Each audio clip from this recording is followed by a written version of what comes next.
Hello दोस्तों, तो आप सभी का स्वागत है अपना चैनल सुजय पाठक जी में। आज हम लोग सेट नंबर 12 चलेंगे और 11 सेट का वीडियो डाला जा चुका है चैनल पर और डिस्क्रिप्शन बॉक्स में भी डाल दिया जाएगा। आप वहां से डायरेक्ट जाकर वीडियो देख सकते हैं। अगर वीडियो में कोई दिक्कत अच्छा लगे तो आप उसे लाइक करिए, सब्सक्राइब करिए, दूसरों को भी शेयर कीजिए। ठीक है, अगर कोई दिक्कत लगे तो कमेंट करिए, उसको सुधारने की कोशिश की जाएगी। ठीक है। और और आप इस जो क्वेश्चन है 30 क्वेश्चन दिया जाएगा, पार्ट 30 क्वेश्चन का ही चल रहा है। ठीक है। तो अगर आप इसमें से लगभग 25 क्वेश्चन आप लोग अगर बना ले रहे हो तो समझो कि आपकी तैयारी अच्छी है। ठीक है, तो चलिए हम लोग अब बनाना स्टार्ट करते हैं बिना देरी किए हुए। ठीक है, पहले प्रश्न से स्टार्ट करते हैं। तो पहला प्रश्न कह रहा है कि एक लड़का 4 केजी के स्कूल बैग को 30 सेकंड तक पकड़ता है, उसके द्वारा किए गए कार्य की मात्रा जूल में निकालना है। ठीक है, तो कार्य की मात्रा निकालना है जूल में। ठीक है, लड़का के द्वारा जो किया गया। ठीक है, चलिए हम लोग निकालते हैं। तो हमारा द्रव्यमान कितना दिया हुआ है? 4 केजी दिया हुआ है। ठीक है, और इसमें अगर 4 केजी दिया हुआ है तो इसमें देखिए द्रव्यमान दिया हुआ है और इसका त्वरण, चलिए त्वरण भी दिया हुआ है, भार निकालना है इसका। ठीक है, तो भार निकालने के लिए आगे भार निकाल लेते हैं। तो भार निकालने के लिए फॉर्मूला क्या होता है? mg। ठीक है, द्रव्यमान गुने त्वरण। ठीक है, तो द्रव्यमान कितना है? 4। अच्छा, त्वरण इसको में दिया हुआ नहीं है तो हम लोग 10 ले लेते हैं। ठीक है, त्वरण ऐसे 9.8 होता है लेकिन 10 ले लेते हैं। ठीक है, तो कितना हो जाएगा? 40 न्यूटन। तो भार कितना हो जाएगा?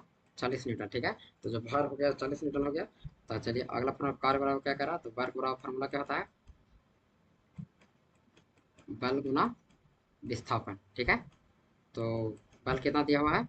तो भार जो हुआ वही बल है। ठीक है, जो भार जो है वो नीचे की ओर लग रहा है। ठीक है, जो बैग का भार गुना वो भी नीचे की ओर लग रहा है, तो कितना हो जाएगा? 40। और यहाँ पर विस्थापन दिया हुआ नहीं है। ठीक है, तो विस्थापन क्या ले लेंगे? 0। तो क्या हो जाएगा इसका आंसर? 0। मतलब कार्य हमारा हुआ ही नहीं। ठीक है, तो कार्य क्या हो जाएगा? शून्य। कार्य क्या हो जाएगा? शून्य हो जाएगा। ठीक है, इसको से हमें कोई लेना देना नहीं है। ठीक है, कितना सेकंड तक उठाए रखा उससे कोई लेना देना नहीं है। हमको द्रव्यमान से निकालना है, तो द्रव्यमान हमारा दिया हुआ है और भार निकालना था। तो भार निकाले तो भार कितना हो गया? 40 मीटर का भार लग रहा है। ठीक है, मतलब बल लग रहा है नीचे की ओर। जो भार हुआ नीचे की ओर बल लग रहा है और विस्थापन हुआ ही नहीं। ठीक है, बल लगने के बाद विस्थापन नहीं हुआ तो क्या होता है? तो विस्थापन 0 हो जाएगा और कार्य क्या हो जाएगा? फिर 0 हो जाएगा गुना करने के बाद। ठीक है, चलिए अगले प्रश्न की ओर चलते हैं। तो अगला प्रश्न क्या करा? कार्य तभी हो सकता है जब रिक्त स्थान होता है। माने कार्य तभी हो सकता है जब क्या हो? तो इसका आंसर क्या हो जाएगा?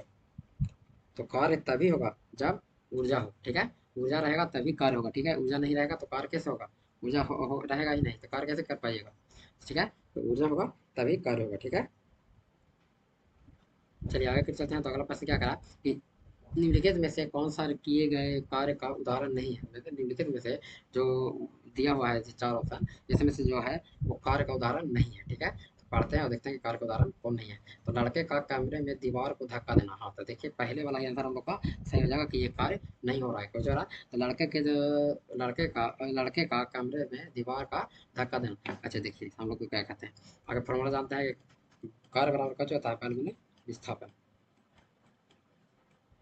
यहाँ क्या करा है कि कमरे के दीवार को धक्का, जब धक्का दिया तो फोर्स लगा रहा है। तो मतलब मान लें कि यहाँ धक्का देना है कि कितना सा एक्स एक्स न्यूटन से दे रहा है। ठीक है, मान लेते हैं एक्स न्यूटन से दे रहा है। ठीक है, तो हमको फोर्स कितना हो जाएगा? एक्स गुना में। देखिए धक्का दे रहा है लेकिन वहाँ विस्थापन नहीं हो रहा है, क्योंकि यहाँ लिखा रहा था कि विस्थापन इतना हो, विस्थापन नहीं हो रहा है तो विस्थापन को क्या ले लेंगे? 0।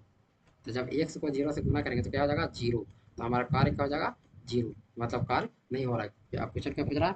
कार्य का उदाहरण नहीं है, मतलब कार्य नहीं हो रहा है। इसे लड़के का कमरे में दीवार को धक्का देना कार्य नहीं हो रहा है, इसलिए कार्य का उदाहरण नहीं है। ठीक है, ऑप्शन नंबर ए इसका सही हो जाएगा। ठीक है, चलिए हम लोग अगले ऑप्शन में देख लेते हैं। तो लड़के द्वारा एक ट्रॉली को धक्का देने पर ट्रॉली का आगे बढ़ना। देखिए जब ट्रॉली को धक्का दे रहा है तो ट्रॉली क्या हो रहा है? आगे बढ़ रहा है। ठीक है, तो वो क्या हो रहा है? बल लग रहा है अभी और विस्थापन भी हो रहा है। ठीक है, इसलिए ये सही आंसर है।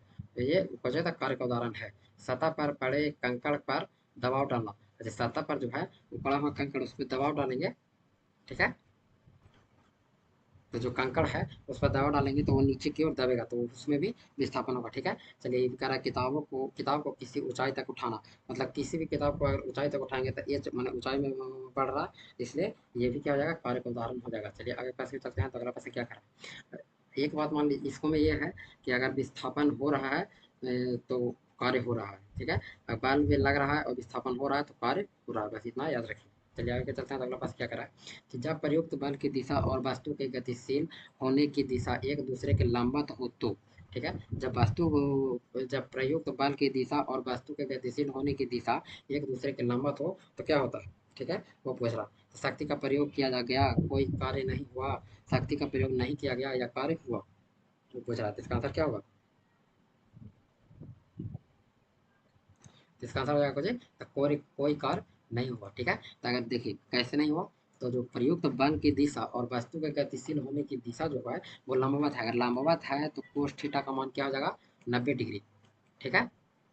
कोस थीटा जो हुआ उसको 90 डिग्री, कोस 90 डिग्री हो जाएगा। तो कोस 90 के मान 0 होता है, तो यहाँ फॉर्मूला होता है कि डब्ल्यू बराबर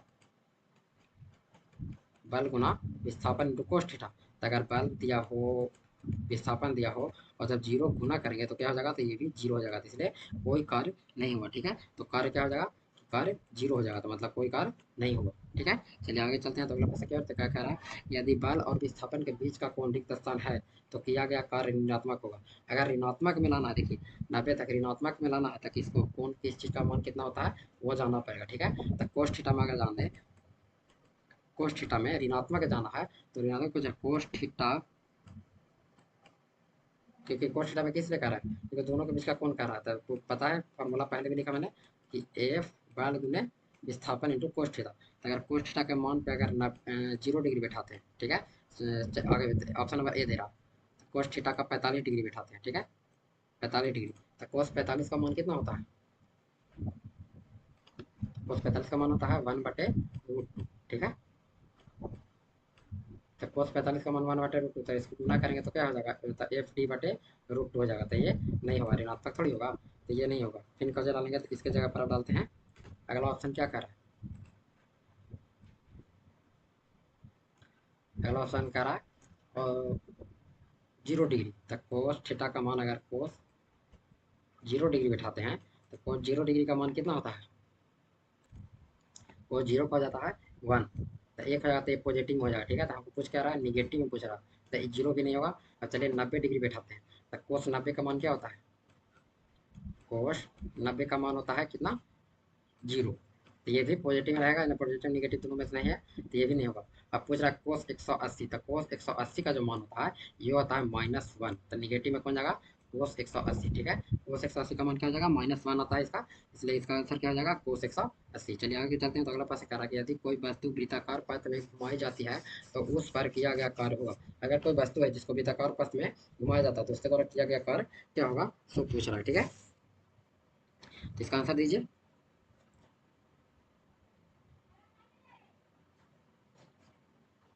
इसका आंसर क्या होगा? इसका आंसर क्या हो जाएगा? ऑप्शन नंबर ए, शून्य। क्या हो जाएगा? शून्य हो जाएगा, ठीक है। यदि कोई वस्तु को वृत्ताकार पथ में घुमाया जाता है तो उस पर किया गया कार्य क्या हो जाता है? शून्य, क्योंकि वृत्ताकार पथ में एक चक्कर में विस्थापन जो होता है वो शून्य हो जाता है, ठीक है। विस्थापन क्या हो जाता है? शून्य। अगर कोई एक चक्कर लगाता है तो विस्थापन क्या होता है? जो सबसे, जैसे एक देखिए त्रिभुज है, ठीक है, तो ये होगा इसकी लंबाई, लेकिन इसका विस्थापन क्या होगा? ये जो शॉर्ट में आ जाते हैं, शॉर्ट में पहुंच जाते हैं किसी जगह पर, तो उसी को कहते हैं विस्थापन, ठीक है। तो इसमें विस्थापन कहाँ से होगा? शुरू से चला और वहीं पर आके बैठ गया, तो विस्थापन है ही नहीं। विस्थापन क्या हो जाएगा? 0, इसलिए क्या हो जाएगा? कार्य भी क्या हो जाएगा? 0। चलिए आगे चलते हैं। तो अगला प्रश्न क्या करा? अगला प्रश्न करा कि जब बल विस्थापन रिक्त स्थान होता है तो बल द्वारा किए गए कार्य को ऋणात्मक माना जाता है।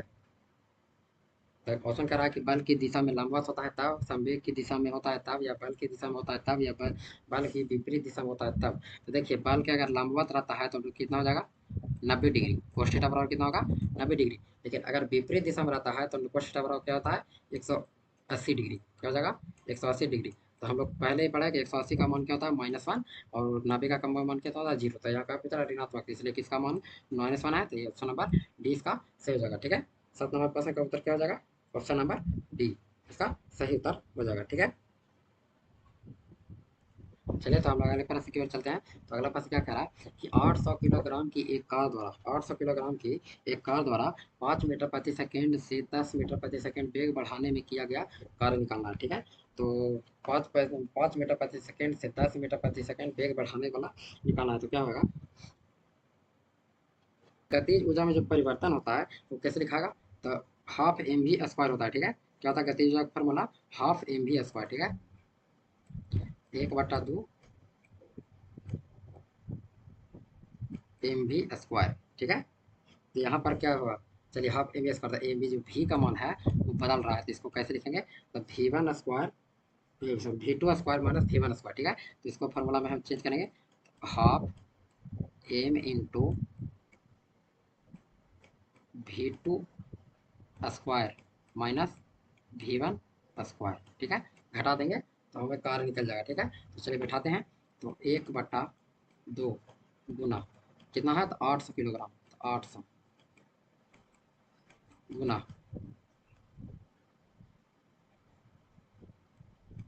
तो वी टू स्क्वायर, तो वी टू कितना है 10 के पावर माइनस वी वन कितना है 5 के स्क्वायर, ठीक है। अब इसको बनाते हैं, तो 1/2 गुना 800 गुना कितना हो जाएगा, 10 के स्क्वायर करेंगे तो 10 के 100, और 5 5 25, और 100 में से 25 घटेगा तो कितना बचेगा 75, ठीक है। कितना बचेगा 75, और इसको काटिए तो 2 से अगर काट जाएगा तो ये कितना हो जाएगा 400, पहले 2 जीरो, 4 से गुना करें, 4 5 का 20, और 7 28, 28 और 2 30, तो इसका आंसर क्या हो जाएगा 30,000। तो 30,000 को किलो जूल में लिखना है, तो 30,000 को 1000 से गुना कर देंगे, भागा कर देंगे, तो 3 जीरो से 3 जीरो कट जाता है, कितना होगा 30 किलो जूल, ठीक है। तो आंसर क्या हो जाएगा option number A, 30 kilo joule इसका आंसर हो जाएगा, ठीक है। ऑप्शन नंबर ए हो जाएगा 30 किलो जूल। चलिए आगे चलते हैं, तो अगला प्रश्न क्या करा कि शक्ति को किस रूप में व्याख्यायित किया जाता है, शक्ति को किस रूप में व्याख्यायित किया जाता है, सो पूछ रहा है क्वेश्चन। ऑप्शन नंबर ए कह रहा है कि ऊर्जा स्थानांतरण के अंतरा ऊर्जा स्थानांतरण में किया गया कार्य, बी कह रहा है कि भार बढ़ाने के लिए आरोपित बल, सी कह रहा है कार्य करने की दर अथवा ऊर्जा स्थानांतरण की दर, या डी कह रहा है 1 मिनट में किया गया कार्य।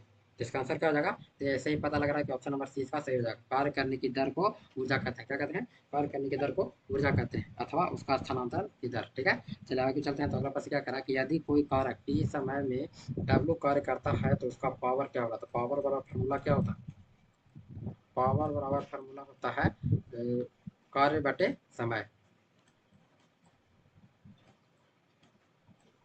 बटे समय मतलब टी, ठीक है। तो कहाँ है कार्य बटे समय, ऑप्शन नंबर सी इसका सही जगह, ठीक है, कार्य बटे समय।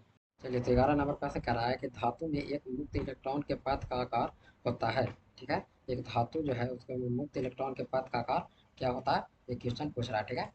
तो इसका आंसर क्या होगा, ऑप्शन नंबर ए सीधी रेखा में, वर्गाकार में, वक्र में, या वृत्ताकार में। तो धातु में एक मुक्त इलेक्ट्रॉन के पथ का आकार कैसा होता है, तो ऑप्शन नंबर सी होता है वक्राकार होता है, कैसे होता है वक्र के रूप में होता है, ठीक है। चलिए आगे चलते हैं, तो अगला प्रश्न क्या रहेगा, धातुओं का किस गुण के कारण उनके पत्थर या फाइल बनाने में आसानी होती है, ठीक है।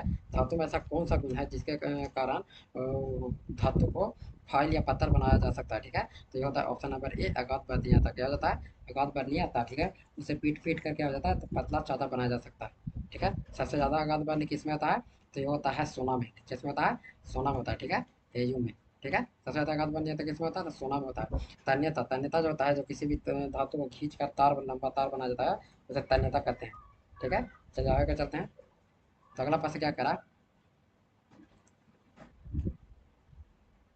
13 नंबर पास करा है कि धातु अपनी वास्तविक स्थिति में रिक्त स्थान विद्वान होती है। तो धातु जो होता है अपनी वास्तविक स्थिति में विद्वान होता है, कैसा विद्वान विद्वान होता है, ऑप्शन नंबर करा है कि अन्य धातुओं के साथ मिश्रण के रूप में, बी में करा मुक्त रूप से करा है इसलिए मिश्रण के रूप में तो नहीं होगा, ठीक है। अपने वास्तविक रूप में करा है जिससे कुछ हो जाएगा, तो मिश्रण के रूप में नहीं होगा, ठीक है। बी कह रहा है कि मुक्त स्थिति, हाँ मुक्त स्थिति में रहता है, ठीक है। जो धातु जो होता है अपनी वास्तविक स्थिति जो कैसे होती है, तो मुक्त स्थिति रहती है, ठीक है। चलिए आगे चलते हैं, तो अगला प्रश्न क्या रहा है कि निम्नलिखित में से क्या ठोस द्रव गैस तीनों रूप में पाया जाता है, ठीक है। कौन है जो ठोस द्रव गैस तीनों रूप में पाया जाता है, धातु, निष्क्रिय तत्व, या धातु, या उपधातु। तो ऑप्शन नंबर क्या हो जाएगा इसका आंसर, तो ऑप्शन नंबर सी इसका आंसर हो जाएगा, ठीक है। अधातु जो है जो ठोस द्रव गैस तीनों रूप में पाया जाता है, ठीक है। अधातु कैसे होता है, ठोस द्रव गैस तीनों रूप में पाया जाता है। चलिए आगे चलते हैं, तो अगला प्रश्न क्या रहा है, धातुओं के संबंध में निम्नलिखित में से कौन सा कथन गलत है, धातुओं के संबंध में निम्नलिखित में से कौन सा कथन गलत है। चलिए खोलते हैं, तो ऑप्शन नंबर एक कह रहा है कि सभी धातुएं चमकती है और उन्हें पॉलिश किया जा सकता है, तो ये तो बात सही है कि सभी धातु चमकती है उसको पॉलिश किया जा सकता है, ठीक है। बी नंबर कह रहा है कि सभी धातु तरल में है और मुलायम है, मतलब पारे को छोड़कर, नहीं, तो ये गलत हो जाएगा, ठीक है। तो हमारा पूछ रहा है कुछ गलत आंसर पूछ रहा है, तो यही वाला आंसर सही हो जाएगा, ठीक है।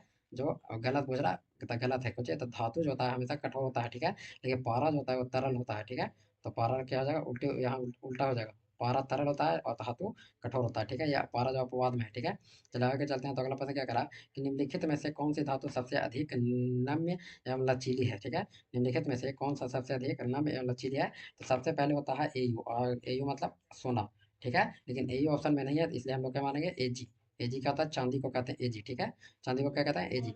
तो ये क्या हो जाएगा, एजी जो हो जाएगा वो लचीली हो जाएगा, सबसे लचीली कौन होगा, तो एजी आएगा, ठीक। तो आगे चलते हैं, तो अगला प्रश्न क्या करा, अगला प्रश्न करा है कि लोहे को कठोर और मजबूत बनाने के लिए निम्न में से क्या मिलाया जाता है। तो लोहा को कठोर और मजबूत बनाने के लिए कौन में क्या मिलाया जाता है, जस्ता, तांबा, कार्बन, सोडियम, ठीक है। तो क्या मिलाया जाता है, तो ऑप्शन नंबर सी इसका सही हो जाएगा, कार्बन मिलाया जाता है, ठीक है। लोहे को मजबूत करने के लिए क्या मिलाया जाता है, तो कार्बन मिलाया जाता है, ठीक है। चलिए आगे चलते हैं, तो अगला प्रश्न क्या करा, अगला प्रश्न कह रहा है कि मैलिएबल मैलिएबल के गुण को दर्शाता है, मैलिएबल के गुण को दर्शाता है, तो किसमें दर्शाता है, गैर धातु, धातु, गैस या गैर धातु के यौगिक में। तो इसका आंसर क्या हो जाएगा, तो मैलिएबल का गुण कौन दर्शाता है, तो धातु में होता है, ठीक है। मैलिएबल का गुण किसमें होता है, तो धातु में होता है, ठीक है। अच्छा मैलिएबल क्या होता है पता है, लचीलापन को मैलिएबल कहते हैं, ठीक है। जो धातु का लचीलापन होता है उसे मैलिएबल कहते हैं, ठीक है। तो मैलिएबल का गुण कहाँ पाया जाता है, तो धातु में पाया जाता है, ठीक है। चलिए आगे चलते हैं, तो अगला क्या कहता है कि निम्नलिखित में से कौन सा सामान्य तापमान पर द्रव अवस्था में होता है, ठीक है। निम्नलिखित में से कौन सा समान तापमान पर द्रव अवस्था में होता है, तो सोना नहीं होता है, चांदी ये भी नहीं होगा, ठीक है, जर्मेनियम ये भी नहीं होगा, तो ऑप्शन नंबर सी इसका सही हो जाएगा, ठीक है। इसको जो है गैलियम, गैलियम जो है वो समान तापमान पर कुछ होता है तो द्रव अवस्था में होता है, गैलियम क्या होता है, समान तापमान पर गैस गैस द्रव अवस्था में होता है, ठीक है। चलिए अगले क्वेश्चन में चलते हैं, तो अगला क्वेश्चन कराएंगे धातु अगाध बर्णीय और कोमल होता है क्योंकि, ठीक है। ऑप्शन नंबर एक करा परमाणु घनिष्ठ समूह को बना होता है, नहीं घनिष्ठ समूह से बना रहेगा तो कठोर हो जाएगा, ठीक है, क्या हो जाएगा, कठोर। अगाध बर्णीय और कोमल नहीं रहेगा, ठीक है। बी करा के धातु चमक सकती है, तो अगाध बर्णीयता को चमकना से कोई लेना देना है, तो ये भी नहीं होगा, ठीक है। चलिए धातु के परमाणुओं के परतें एक दूसरे के पर फिसल सकती हैं, हाँ ये सही है। धातु के परमाणुओं के जो परतें होते हैं एक दूसरे पर फिसलती है, इसलिए अगाध बने और कोमल होते हैं, ठीक है। धातु ध्वनि उत्पन्न करते हैं, तो ध्वनि उत्पन्न को क्या लेना देना है, अगाध बनीयता से, ठीक है। चलिए आगे कर चलते हैं, तो अगला क्वेश्चन क्या करा कि धातुओं का वह गुण जिसके कारण उन्हें चपटा किया जाता सकता है उसे अगाध बनीयता कहा जाता है, इनमें से कौन सा अगाध बनीयता का उदाहरण नहीं है। तो पूछ रहा है कि लिथियम फॉयल, स्वर्ण पत्र या चांदी फॉयल या इंडियम पन्नी। तो इसका आंसर क्या हो जाएगा, तो इसका आंसर हो जाएगा ऑप्शन नंबर बी इंडियम पन्नी, क्योंकि लिथियम फॉयल जो होता है, लिथियम धातु होता है, स्वर्ण धातु होता है, चांदी धातु होता है, इसको अगाध बनीयता के द्वारा पतला चादर बनाया जा सकता है, लेकिन इंडियम फॉयल को नहीं बनाया जा सकता, ठीक है। चलिए आगे चलते हैं, तो अगला प्रश्न क्या रहा है कि निम्नलिखित में से कौन सा ऊतक वृक्क नलिकाओं की भित्तियों का निर्माण करता है। निम्नलिखित में से कौन सा ऊतक वृक्क नलिकाओं की भित्तियों का निर्माण करता है, ये आंसर क्वेश्चन पूछा है, तो इसका आंसर क्या हो जाएगा, संयोगी ऊतक, पेशीय ऊतक, तंत्रिका ऊतक या उपकला ऊतक। तो इसका आंसर हो जाएगा क्या, ऑप्शन नंबर डी उपकला ऊतक, ठीक है। ऑप्शन नंबर डी इसका आंसर हो जाएगा उपकला ऊतक। उपकला ऊतक होता है तो वृक्क नलिकाओं के भित्तियों का निर्माण करता है, और इसमें है कि शरीर के आंतरिक स्थिति या विभिन्न अंगों के बाहर तथा भीतरी सतह का निर्माण भी वृक्क सॉरी उपकला ऊतक के द्वारा किया जाता है, ठीक है। चलिए आगे चलते हैं, तो अगला प्रश्न क्या करा, अगला प्रश्न कह रहा है कि माइटोकॉन्ड्रिया को विचित्र अंग क्यों माना जाता है। माइटोकॉन्ड्रिया को विचित्र अंग क्यों माना जाता है, ऑप्शन ये करा है क्योंकि वे सेल के पावर हाउस कहते हैं, मतलब कोशिका का पावर हाउस कहते हैं इसलिए, कोशिका से सेलुलर अंतर वस्तु कहलाती है इसलिए, या क्योंकि वह सूक्ष्म जीवों को पचा सकते हैं इसलिए, या क्योंकि इनमें राइबोसोम और डीएनए होता है, ठीक है। तो इसका आंसर क्या हो जाएगा, इसका आंसर आप लोग बताइए, या अपने मन में सोच लीजिए कि इसका आंसर क्या होगा, ठीक है। तो चलिए हम लोग इसका आंसर बताते हैं, तो ऑप्शन नंबर डी इसका आंसर हो जाएगा, क्योंकि इसमें राइबोसोम और डीएनए पाया जाता है, जिसके कारण इसको विचित्र अंग कहा जाता है, ठीक है, क्योंकि राइबोसोम और डीएनए पाया जाता है। चलिए आगे चलते हैं, तो 24 नंबर क्वेश्चन करा है कि निम्नलिखित में से कौन सा मानव शरीर के संचालन के लिए मुख्यतः उत्तरदायी है। मैंने संचालन मतलब कुछ मूवमेंट के लिए, मैंने मूवमेंट के लिए मुख्यतः उत्तरदायी कौन सा है, तंत्रिका और संयोगी ऊतकों का संयोजन, तंत्रिका और पेशीय ऊतकों का संयोजन, तंत्रिका और उपकला ऊतकों का संयोजन, पेशीय और संयोगी ऊतकों का संयोजन। तब जैसे देखिए तंत्रिका तो हमारे मस्तिष्क में होता है, तो इसको में तो कोई मूवमेंट होता ही नहीं है, तो जिसमें तंत्रिका वो तो होएगा नहीं, तो ऑप्शन नंबर ए भी नहीं होगा, तंत्रिका ये भी नहीं होगा, ये भी नहीं होगा, तो ऑप्शन नंबर डी इसका आंसर हो जाएगा पेशीय और संयोगी ऊतकों का संयोजन, ठीक है।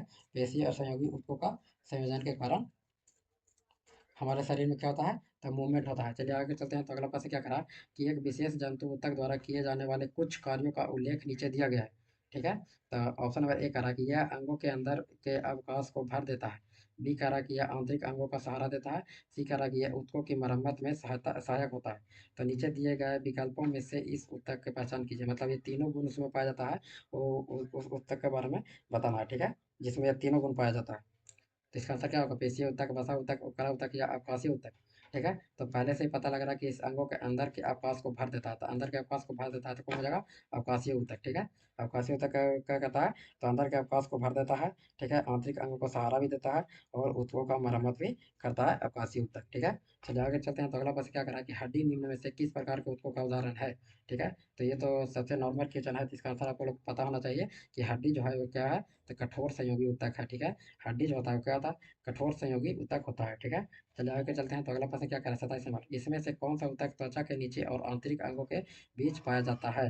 तो कौन सा ऊतक है? वसा ऊतक, तंत्रिका ऊतक, पेशीय ऊतक या उपकला ऊतक? ठीक है, तो इनमें से कौन सा ऊतक है जो त्वचा के नीचे और आंतरिक अंगों के बीच पाया जाता है? तो कौन सा हो जाएगा? तो हो जाएगा बसीय त्वचा या एडिपोज टिश्यू। इसको इंग्लिश में क्या कहता है? Adipose tissue. बसीय त्वचा जो है वो ऊतक, ये ऊतक त्वचा के नीचे और आंतरिक अंगों के बीच में पाया जाता है। ठीक है, चलिए आगे चलते हैं। तो अगला प्रश्न क्या करा? 28 नंबर कह रहा है कि इनमें से कौन सा ऊतक ऊतक की मरम्मत में मदद करता है? अभी थोड़ा देर पहले ही हम लोगों ने पढ़ा था कि कौन सा ऊतक है जो ऊतक की मरम्मत में मदद करता है। ठीक है, इनमें से कौन से ऊतक है जो ऊतक की मरम्मत में मदद करता है? उपास्थि, कंडरा, एरियोल या स्नायु? इसका आंसर देना है। ठीक है, तो इसका आंसर क्या हो जाएगा? तो इसका आंसर हो जाएगा ऑप्शन नंबर सी, एरियोल ऊतक। ठीक है, एरियोल ऊतक जो है वो ऊतक के मरम्मत में मदद करता है। ठीक है, चलिए आगे चलते हैं। तो अगला क्वेश्चन क्या करा कि हमारे शरीर में वसा संचायक ऊतक कौन सा है? हमारे शरीर में वसा संचायक ऊतक कौन सा है? एपिथेलियम ऊतक, वास्कुलर ऊतक या एरियोल ऊतक या एडिपोज? तो हमने थोड़ा सा पहले ही बताया था कि वसा वाला जो काम है वो एडिपोज टिश्यू जो होता है, वसीय ऊतक जिसको कहा जाता है हिंदी में, इंग्लिश में एडिपोज ऊतक कहा जाता है, मैंने एडिपोज टिश्यू कहा जाता है। ठीक है, तो इसका आंसर क्या हो जाएगा? ऑप्शन नंबर डी हो जाएगा। चलिए आगे चलते हैं। तो अगला और आज के लिए लास्ट प्रश्न है। तो इसका मैं कह रहा है कि ऊतक क्या है? तो ऑप्शन नंबर ए कह रहा है कि वे कोशिकाएं जो मूल रूप से समान होती हैं परंतु दिखने और कार्य करने में भिन्न भिन्न होती है, नहीं, ये गलत हो जाएगा। ठीक है, ये नहीं होगा। चलिए आगे बोल रहा है कि वे कोशिकाएं जो मूल रूप से भिन्न होती हैं परंतु दिखने में कार्य करने में समान होती हैं, तो ये भी नहीं होगा। ठीक है, ये भी गलत हो जाएगा। ठीक है, चलिए आगे चलते हैं। तो अगला पर बोल रहा है कि वे कोशिकाएं जो मूल रूप से दिखने में और कार्य करने में भिन्न होती हैं, नहीं, दिखने और कार्य करना भिन्न होते हैं, ये भी नहीं होगा था। अगला क्या करा कि वे कोशिकाएं जो मूल रूप से दिखने में और कार्य करने में समान होती है, ये ऑप्शन सही हो जाएगा। ठीक है, जो वह कोशिका जो दिखने में और कार्य करने में समान हो उसे कहते हैं ऊतक। ठीक है, चलिए आज के लिए बस इतना ही, पढ़ते रहिए, कोशिश करेंगे, और अगर अच्छा लगा तो सभी को शेयर कीजिए, लाइक करिए और सब्सक्राइब भी करिए। ठीक है, तो आज के लिए धन्यवाद।